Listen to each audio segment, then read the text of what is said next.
Mais uma vez, bom dia a todos.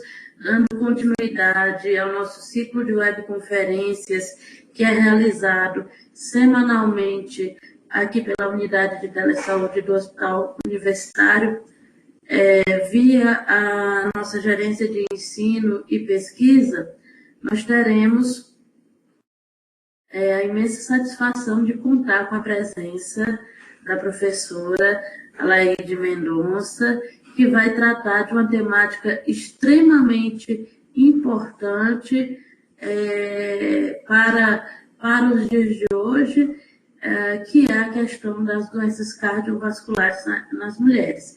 Então, agradeço imensamente. A gente está aí no nosso outubro rosa, e nada mais oportuno que trazer essa temática para ser discutida aqui. Então, eu quero agradecer imensamente o carinho, a atenção da professora Alaide, que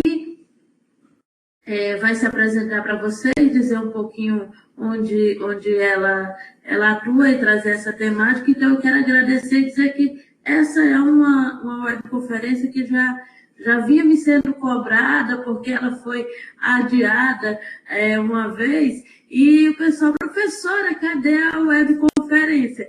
Eu digo, calma, que a gente vai reagendar, e ainda bem que deu tudo certo, estamos aí prontas para receber. Então, eu vou agradeço mais uma vez e passo a palavra para a nossa palestrante. Seja muito bem-vinda ao nosso ciclo de webconferências. Obrigada, Rosaline. É um prazer estar aqui, é um desafio conversar sobre esse assunto, mas eu recebi o convite para participar desse ciclo de conferências com muito prazer e espero poder contribuir para discussões hoje e para abrir novas discussões em outros momentos. Então, nós temos discutido no âmbito da cardiologia sobre a doença cardiovascular na mulher do século XXI, considerando os seus fatores de risco, o impacto desses fatores de risco e dessas doenças na mortalidade e na possibilidade de nós intervirmos hoje para mudar um pouco esse perfil para o futuro. Como cardiologista, eu fico muito contente de analisar os dados do Vigitel, que, como vocês sabem, é um inquérito sobre fatores de risco para doenças, sobre doenças e o comportamento de autocuidado das pessoas, que foi realizado pela última vez agora em 2012, e os dados já estão disponíveis. E é muito bom saber que mulheres de 50 a 69 anos de idade que foram submetidas a esse protocolo de investigação, elas responderam que fazem mamografia numa totalidade de 75%. Também responderam que 80% delas fazem a citologia oncótica como uma forma de busca de prevenção do câncer de colo uterino. Então, nós podemos imaginar, se o cenário for muito bom, que talvez esse seja o perfil da mulher brasileira que busca a prevenção do câncer de mama e do câncer de colo, considerando que são doenças importantes e são. Entretanto, desde o final do século passado, a Organização Mundial da Saúde, ela chamava a atenção para que os países trabalhassem um pouco mais no perfil epidemiológico representativo da mortalidade. Eu sempre acho que é muito importante falar sobre como morrem as pessoas para que se possa conversar também sobre como reduzir essa mortalidade, cuidando da saúde antes de adoecer. Então, nesse aspecto, a Organização Mundial da Saúde, em 2002, nesse boletim, que falava sobre a mulher e a elevação rápida da frequência de doenças não comunicáveis. Ela já dizia que, naquele momento, havia um risco de 4% de uma mulher vir a falecer de câncer de mama, enquanto a chance dessa mesma mulher vir a morrer de uma doença cardiovascular era de 44%. Ou seja, a Organização Mundial da Saúde assumiu naquele momento o compromisso de discutir o mais amplamente possível que as mulheres precisam ser educadas sobre o fato de que o risco de doença cardiovascular levar à mortalidade é 10 vezes maior do que o do câncer de mama. E foram publicados inúmeros outros documentos, mas um deles, embasado nos dados disponíveis, chamava a atenção sobre o fato de que nós, profissionais da saúde, ainda lidamos com alguns mitos a respeito das doenças cardiovasculares.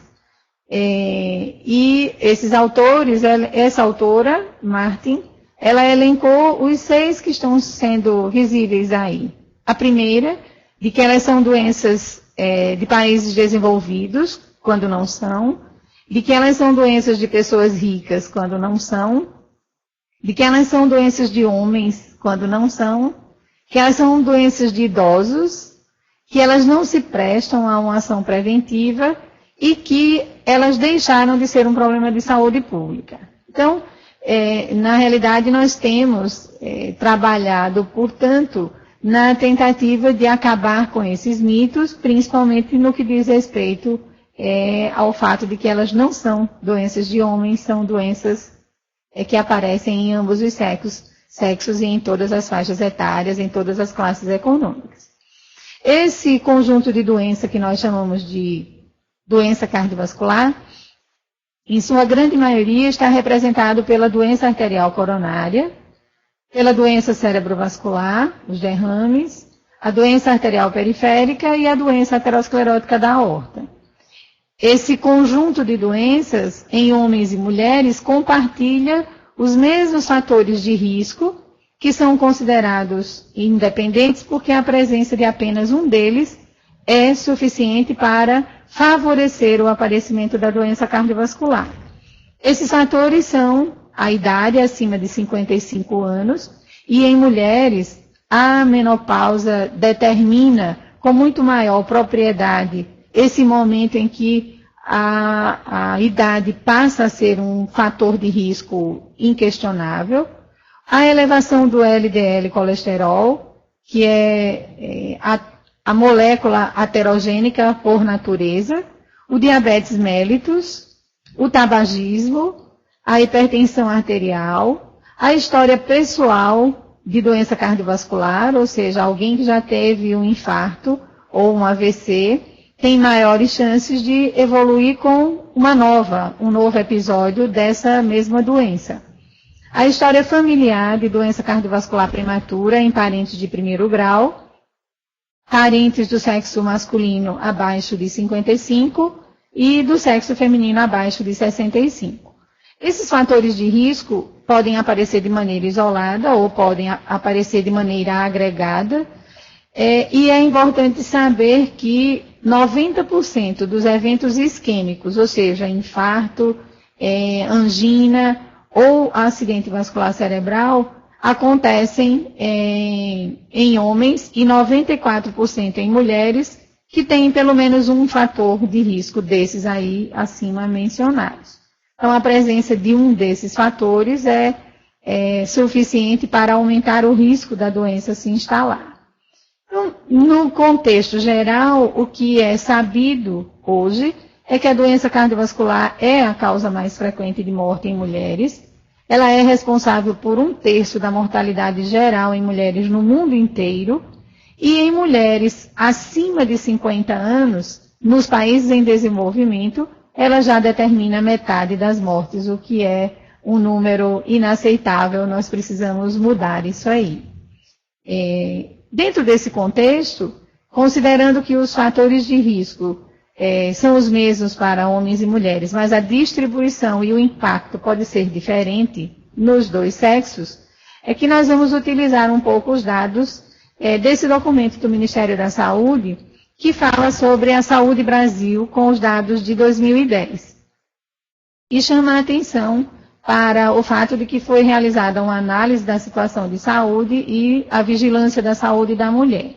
Então, nesse documento, o Ministério da Saúde chama a atenção para o fato de que, na década de 1990 até os dias atuais, a distribuição das causas de mortalidade obedece mais ou menos à mesma frequência, no sentido das doenças que causam a morte. Entretanto, tem havido um declínio importante na mortalidade pelas doenças cardiovasculares, apesar delas permanecerem aí como a causa mais importante. Em segundo lugar, em azul, a gente vê a linha da mortalidade determinada pelo câncer, que não se alterou muito nessas duas últimas décadas. Em terceiro lugar, o conjunto das demais doenças crônicas.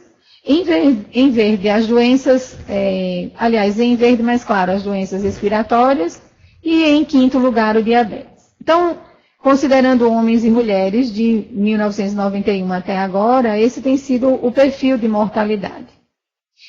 Entretanto, enquanto houve um pequeno declínio na mortalidade cardiovascular, nós percebemos que as neoplasias, as causas externas, as doenças respiratórias e as doenças endócrinas continuam contribuindo em crescimento para essa mortalidade, apesar do predomínio aí nesse primeiro momento do gráfico, do impacto da doença cardiovascular soberana entre as demais. Em mulheres de 20 a 59 anos, esse documento demonstra que a causa mais frequente de mortalidade, tanto no Brasil como um todo, como em qualquer uma das suas regiões, incluindo a região Nordeste, que é o terceiro gráfico, a doença cerebrovascular, representada pelos acidentes vasculares cerebrais, é a causa mais frequente, seguida pelas doenças isquêmicas do coração e, em terceiro lugar, a neoplasia maligna da mama feminina. Em quarto lugar, o diabetes e, em quinto, os acidentes de transporte terrestre. Então, esse é o perfil de mortalidade que nós temos hoje, no Brasil, para as mulheres com idades entre 20 e 59 anos. Para os homens, o perfil é um pouco diferente, porque nós vemos que a primeira e a segunda causa de morte em homens são representadas pelas causas externas, os homicídios e os acidentes de transporte terrestre. Enquanto que a doença isquêmica do coração e a doença cerebrovascular ocupam o terceiro e o quinto lugar, respectivamente. Então, existe um perfil de mortalidade diferente para homens e mulheres que compartilham os mesmos fatores de risco independente, como nós vimos. Quando analisado o perfil da mortalidade em mulheres com idade acima de 60 anos, nós vemos que a doença cardiovascular ela é a primeira e proporcionalmente numa frequência muito mais elevada do que a próxima causa, que entre mulheres de 60 a 69 anos consiste das neoplasias, enquanto naquelas com idade acima de 70 anos corresponde às doenças do aparelho respiratório. Então, é um perfil que se repete na faixa etária de 20 a 59 e se mantém. Se nós olharmos aqui, ele começa a aparecer a partir dos 30 anos e ele permanece em todas as faixas etárias até o final da vida da mulher. Isso permanece como verdade em todas as regiões brasileiras, como a gente está vendo aí. A primeira linha do gráfico é representativo da doença cardiovascular no Brasil e em todas as suas regiões. Nesse cenário, é importante lembrar que nas duas últimas décadas aconteceu uma redução na mortalidade geral em homens e mulheres, em mortalidade por doença cerebrovascular e por doença isquêmica e pelas neoplasias, mas houve um aumento importante no aparecimento do diabetes e provavelmente o excesso de peso que vem, né, progressivamente tomando conta também de todas as faixas etárias da nossa população, é um dos implicados nessa evolução para uma maior frequência de diabéticos no país. E quando nós analisamos o número absoluto de óbitos para as principais causas de óbitos, nós vamos ver que, somando a doença cerebrovascular, a doença isquêmica do coração, as outras doenças cardíacas, o diabetes e a hipertensão, eles respondem por 178 mortes em cada 100 mil mulheres, enquanto o somatório de todos os tipos de câncer, desde o câncer de mama, do pulmão e do útero e as demais neoplasias, respondem por, no máximo, 100 em cada 100 mil mulheres. Então, na realidade, o conjunto da doença cardiovascular, representada pela doença isquêmica do coração e pelo acidente vascular cerebral, principalmente, tem um impacto quase que 2 vezes maior nesse conjunto, né, de causas de morte no Brasil. Como uma conclusão dos capítulos desse documento que foram mencionados até agora, o Ministério chegou à conclusão que no Brasil, 34,2% da mortalidade geral feminina é determinada pela doença cardiovascular, com predomínio da doença cerebrovascular em relação às doenças isquêmicas do coração, enquanto nos homens, essas duas representam a terceira e a quinta causa de morte, e em mulheres, os infartos do coração são muito mais frequentes, em homens, muito mais frequente como causa de morte do que os acidentes vasculares cerebrais.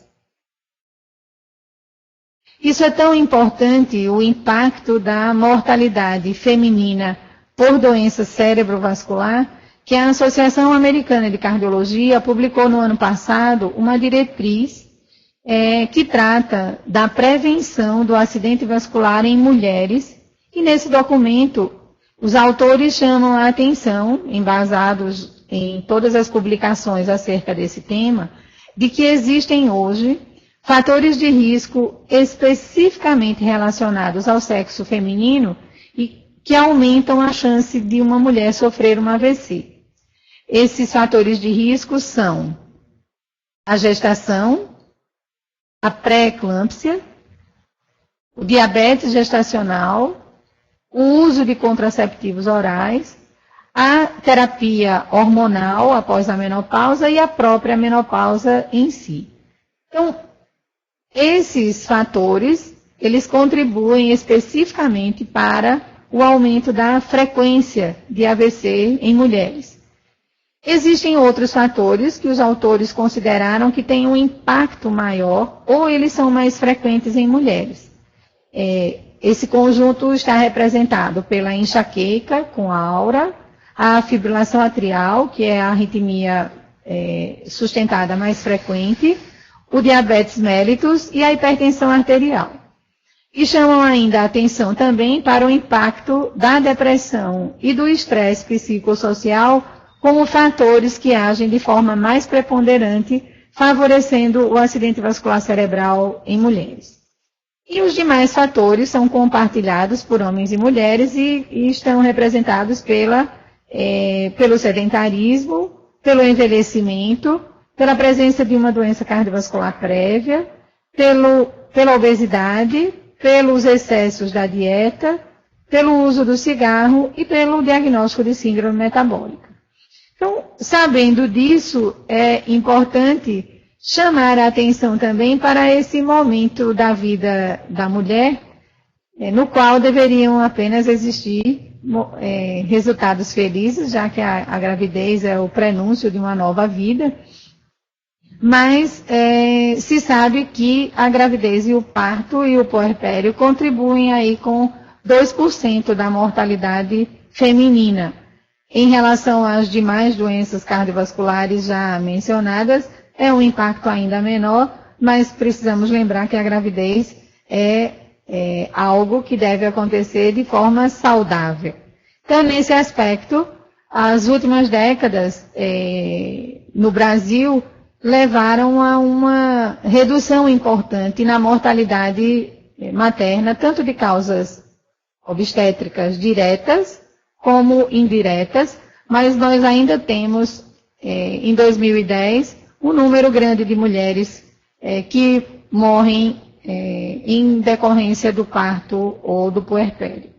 E, quando analisadas as causas individuais, nós vemos que mesmo em 2010, a hipertensão arterial sistêmica ainda é a causa mais frequente de morte materna de causa obstétrica direta e que as doenças do aparelho circulatório que complicam a gravidez se constituem na causa obstétrica indireta mais frequente. O que significa dizer que em torno de 30% da mortalidade feminina também está relacionada às doenças cardiovasculares.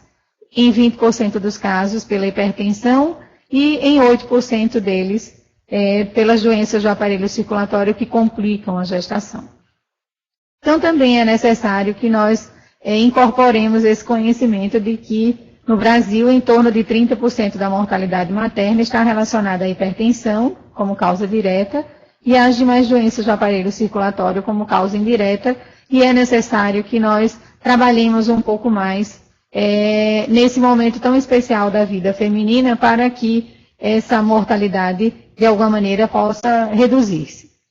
Então, tendo posto o impacto da doença cardiovascular como causa de morte em mulheres, no mundo inteiro, no Brasil e em todas as suas regiões e nas faixas etárias mencionadas, é importante agora conversar um pouco sobre como os fatores de risco cardiovascular que foram apresentados no início, eles apresentam essas particularidades relacionadas ao sexo feminino. E aí eu vou utilizar um outro documento muito interessante do governo brasileiro, que é o Vigitel, um inquérito telefônico que fala sobre a vigilância de fatores de risco e proteção para doenças crônicas, que tem sido realizado desde 2006 e já tem dados de segmento longitudinal da população brasileira. Nesse foram entrevistados 1.600 adultos com idade acima de 18 anos,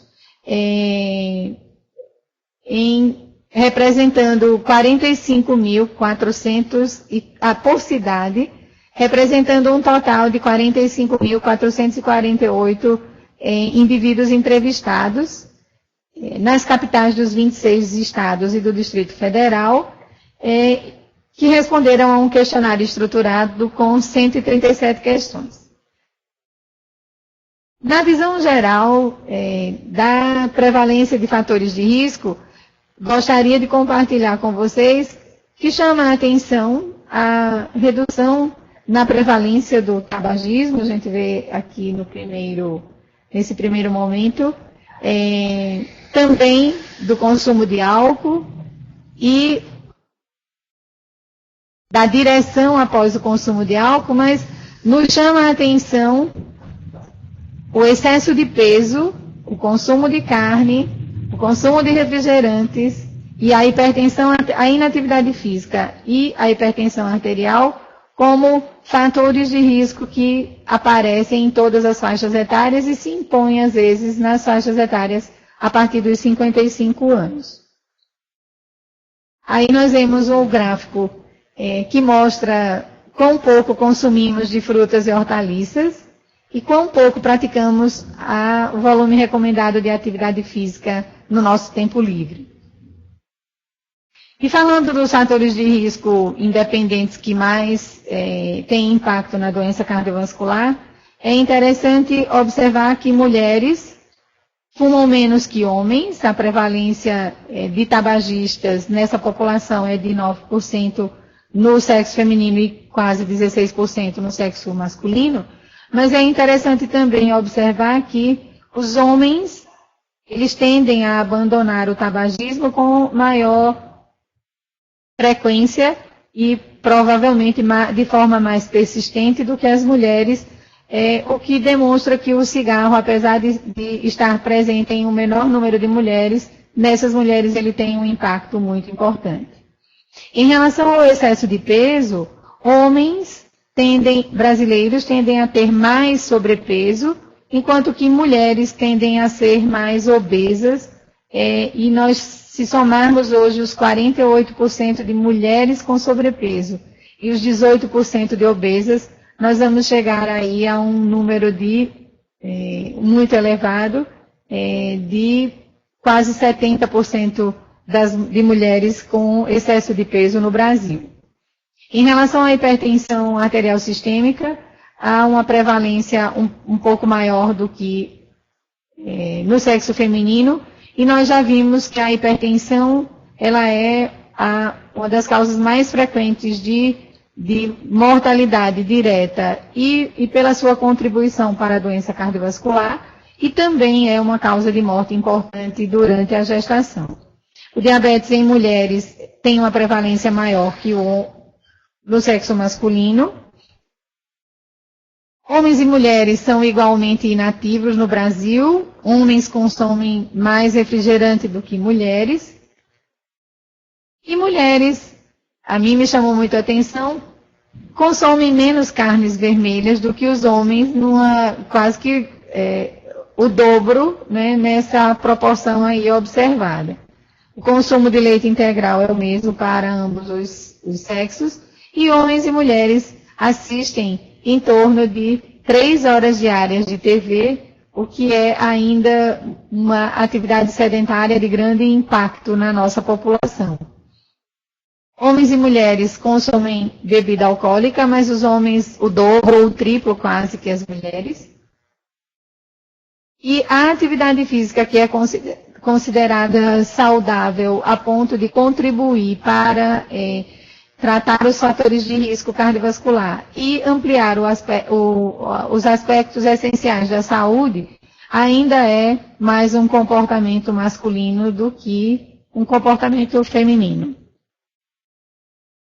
E o interessante é que, apesar dessa elevada prevalência de fatores de risco em mulheres, de hipertensão, de diabetes, de sobrepeso, obesidade, de inatividade física, apenas 6% das mulheres brasileiras acreditam que o seu estado de saúde é ruim.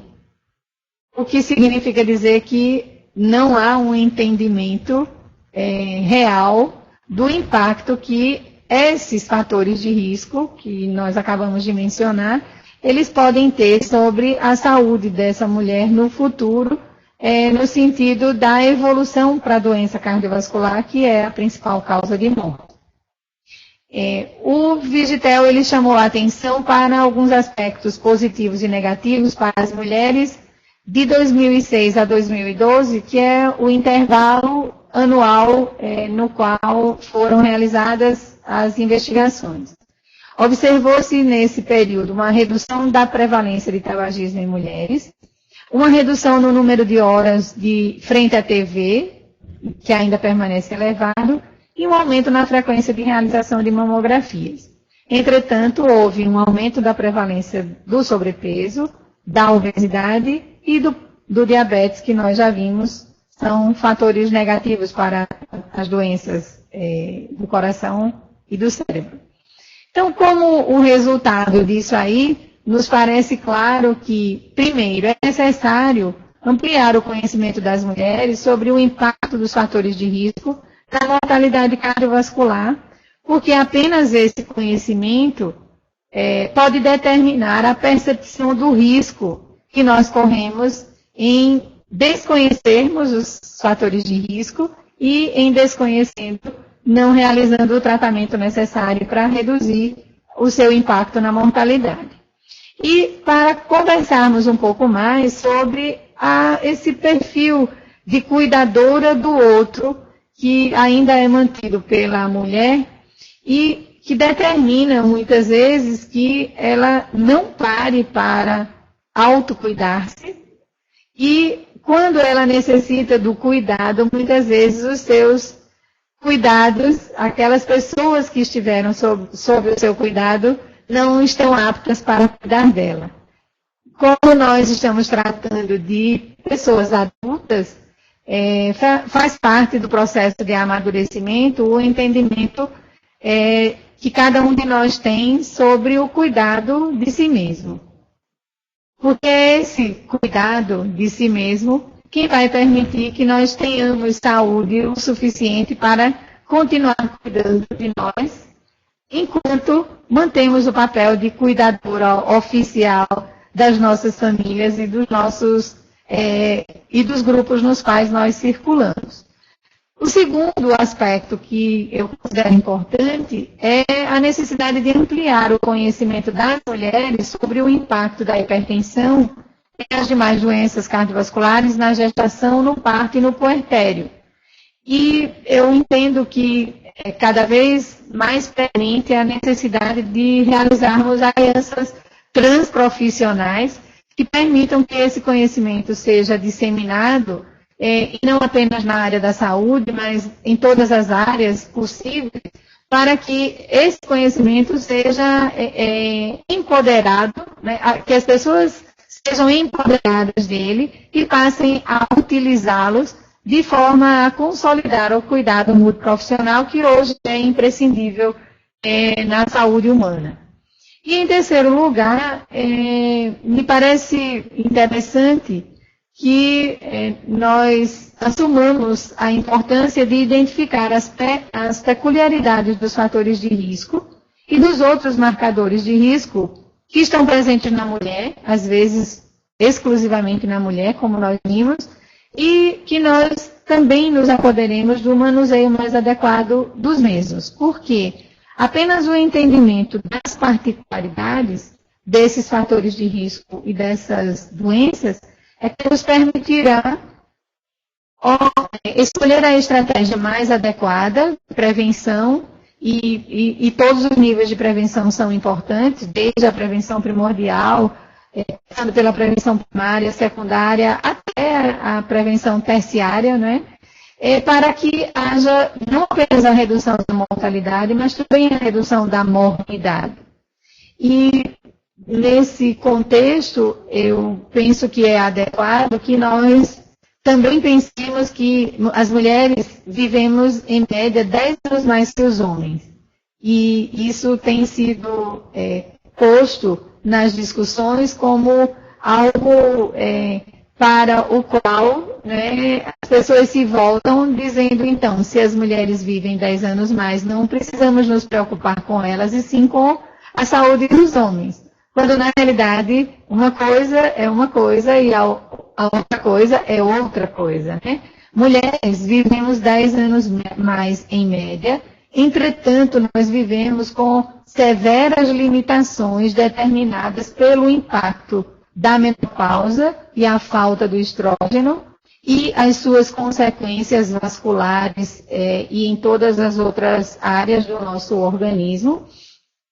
Nós vivemos também com as sequelas advindas da sobrevivência do infarto agudo, que não é diagnosticado, não é adequadamente tratado e nos deixa com insuficiência cardíaca, e com as sequelas dos acidentes vasculares cerebrais, que também, por não terem sido prevenidos, nos levam a ter maior limitação do que os homens, a necessitar de mais cuidados e a viver num nível maior de dependência, cercadas muitas vezes de pessoas que foram cuidadas a vida inteira e não adquiriram o hábito de cuidar do outro. Então, dentro disso tudo, eu imagino que há uma grande oportunidade de intervenção desde o lançamento de campanhas pelo governo, campanhas nacionais com impacto em todos os municípios e em todas as faixas etárias, em todos os segmentos, assim como aconteceu em algum momento com as campanhas que permitem que hoje as mulheres entendam a importância de fazer uma mamografia e uma colpocitologia.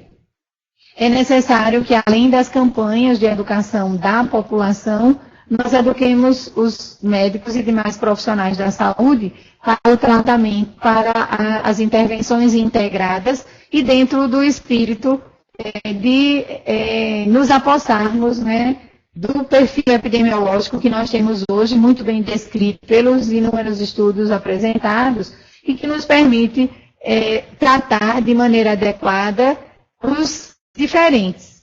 E mulheres e homens são diferentes. Nós somos diferentes desde o ponto de vista biológico, fisiológico, até a repercussão disso na nossa vida social. Então, na realidade, essa fala é um convite para as pessoas terem conhecimento dessas particularidades inerentes ao sexo feminino nas suas diversas faixas etárias, para que nós possamos trabalhar juntos na mudança de mais esse paradigma, que vai ajudar muito a população brasileira. Obrigada.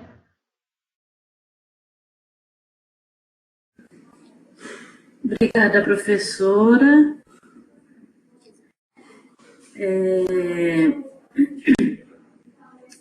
Agradeço imensamente a sua fala.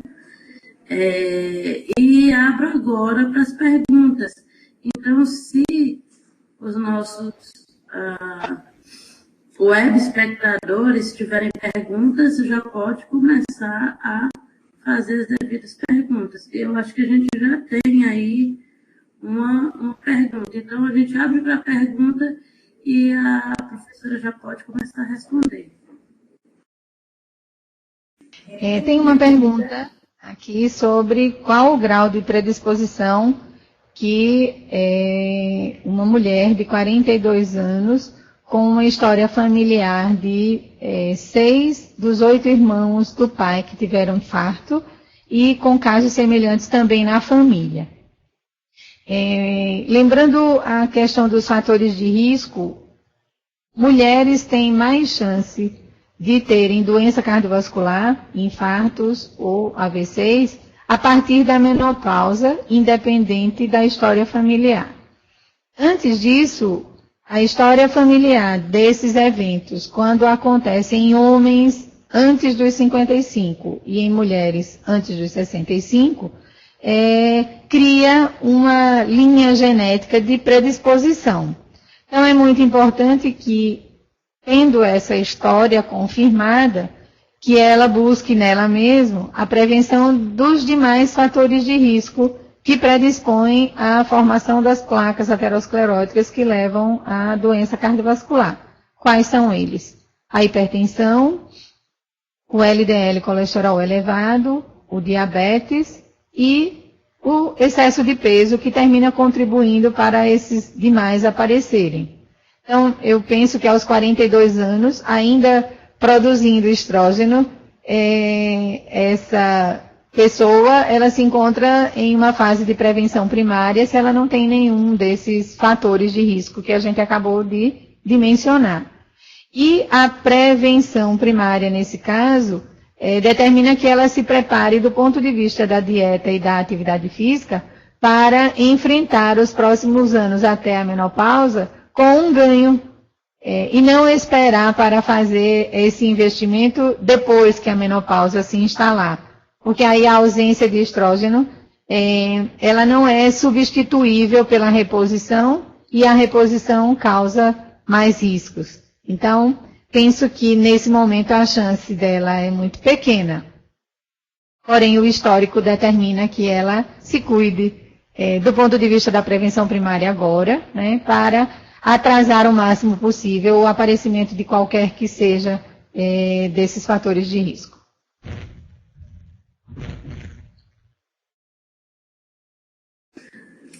Muito obrigada. Espero ter contribuído e levado vocês a compartilharem com todos ao seu redor sobre essas questões, porque a única forma de nós melhorarmos a comunicação é muitas pessoas falando sobre assuntos de interesse em comum. Eu também vou fazer uma pergunta, Alaide. Prazer. é muito instigante, a temática é muito instigante, porque ela traz números que, para mim, por exemplo, eram desconhecidos, né?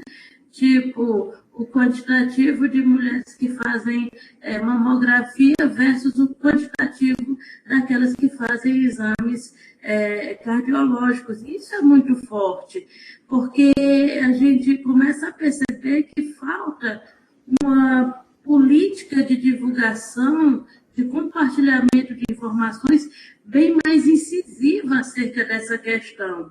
Então, dentro dessa lógica aí, no estado de Alagoas, quais são as ações que estão sendo tomadas, seja pela Santa Casa, você atua na Santa Casa também, não é? Seja aqui no Hospital Universitário, quais são as principais ações informativas? Tem seminários, cartilhas, sites, onde se pode buscar mais informações e onde há uma corrente mais forte de promoção à saúde dentro desta especialidade.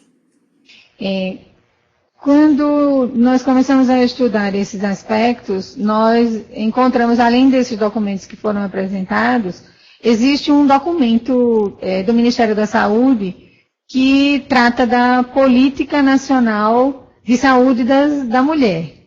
Entretanto, esse documento ele é voltado quase que primordialmente para a prevenção do câncer e para a consolidação da consulta pré-natal como uma forma de reduzir a morbimortalidade da mulher no parto, na gestação, parto e puerpério. E falta um capítulo que chame a atenção sobre isso.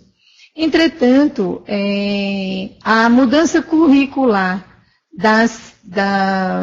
dos cursos da área da saúde, que terminaram por confluir conhecimentos sobre a forma de saúde do adulto, saúde do idoso, saúde da criança e saúde da mulher, terminou por permitir que parte desses conteúdos hoje sejam discutidos por profissionais que cuidam da mulher, como os ginecologistas e os obstetras, e os cardiologistas, endócrinos e outros interessados na prevenção da doença cardiovascular feminina.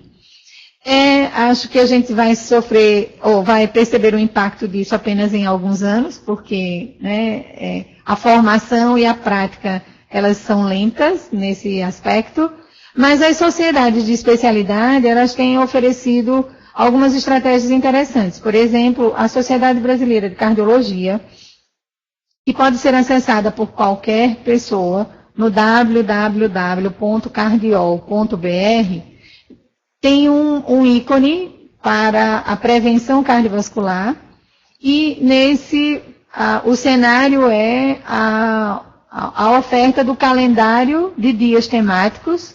Então tem o dia da hipertensão, o dia do diabetes, o dia do colesterol, o dia mundial do coração, o dia de prevenção da morte súbita, tem vários.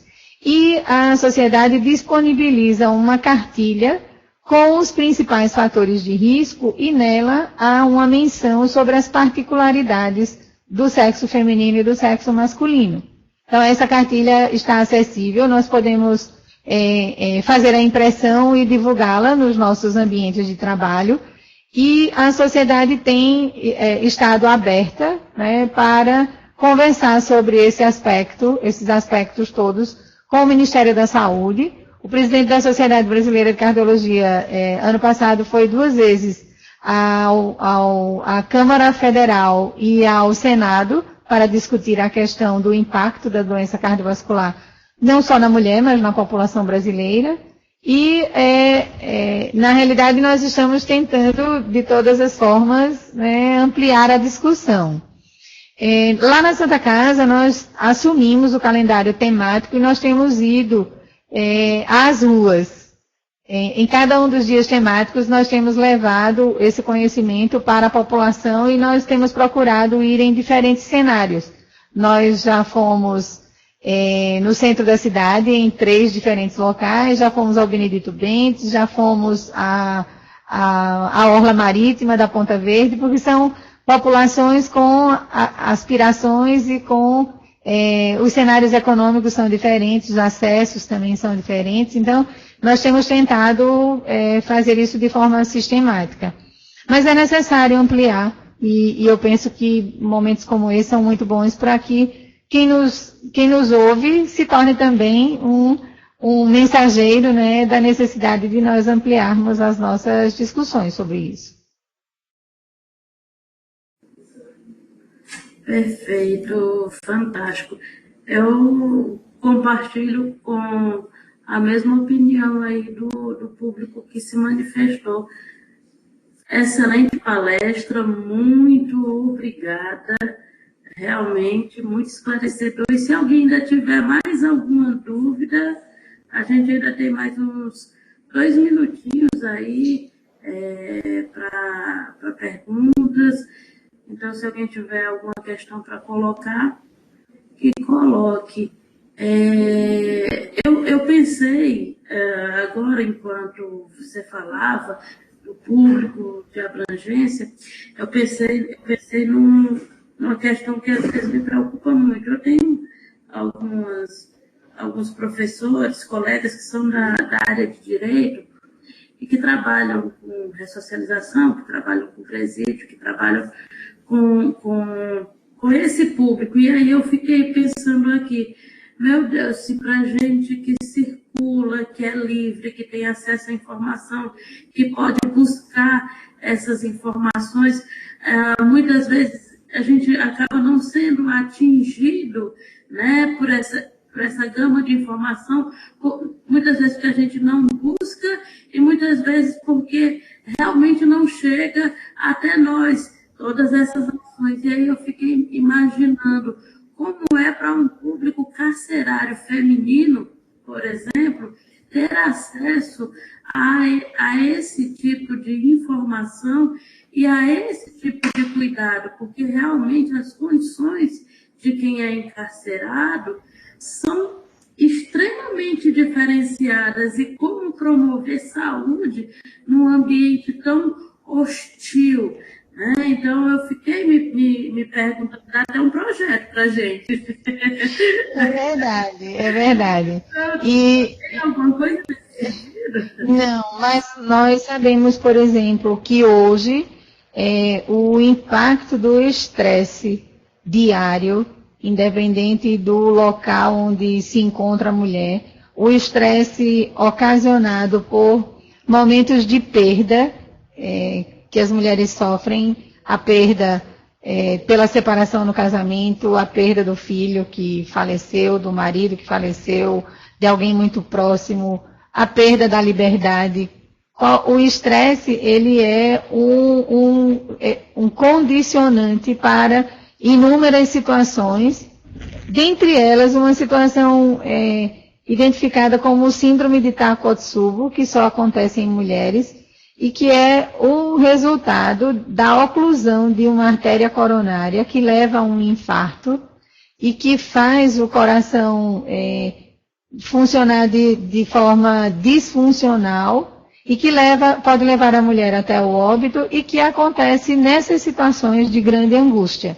Então, receber o diagnóstico de um câncer, por exemplo, e receber a informação de que vai fazer quimioterapia ou radioterapia ou uma cirurgia ou tudo junto, a receber a notícia da morte de um ente querido, leva muitas mulheres a sofrerem essa forma de infarto que é exclusivo delas. Então, eu entendo que essa população sem liberdade, né, de ir e vir, sem liberdade de escolha do que veste, do que come, né, de com quem fala, sem absoluta liberdade, deve ter um nível de estresse muito elevado, com grande propensão a ter eventos agudos que podem, inclusive, levá-las à morte, né? Acho que é um cenário que precisaria ser estudado, acho que é um desafio que já foi posto, né? Mais um. E nós gostamos desses desafios que nos levam a melhorar o conhecimento. Eu gostei muito de ter participado, agradeço ao colega Jairo Vinícius da Silva Rocha pela sua manifestação e a Rosaline pelo convite. Espero ter deixado aí uma pulga atrás da orelha em todos que nos ouviram. E será um prazer encontrá-los em outros cenários para conversarmos sobre esses e sobre outros assuntos. Os assuntos do coração sempre me interessam muito. Então a gente vai conversar sobre paixão. Não tenha dúvida. É o nosso anjo bom, né? É o que nos salva de muitas coisas. E só se queria dizer só mais uma dúvida, rapidinho, porque também emoção demais, alegria demais, também porque a gente fala muito do estresse, né? Mas a alegria demais também abala o coração, não abala? Ou não? Ou é mito? Não, olha, nós temos as nossas emoções, elas são mediadas pelo sistema nervoso autônomo, e ora a adrenalina impera, e ora ela dá lugar ao sistema nervoso parasimpático, que permite a sensação de bem-estar, né? Então, é o equilíbrio entre essas duas forças que terminam por definir o quão positiva é a emoção ou quão negativa ela é.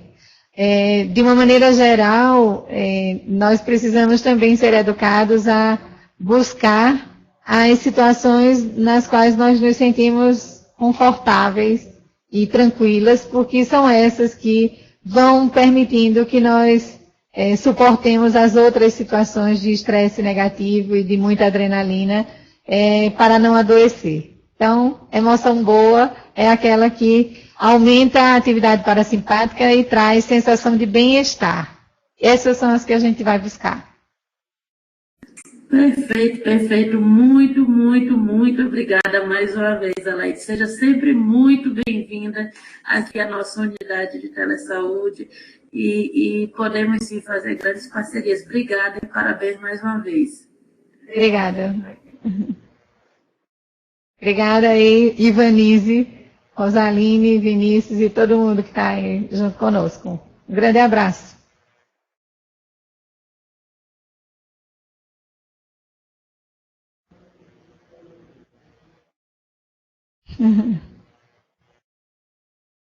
Foi um prazer, Rejane.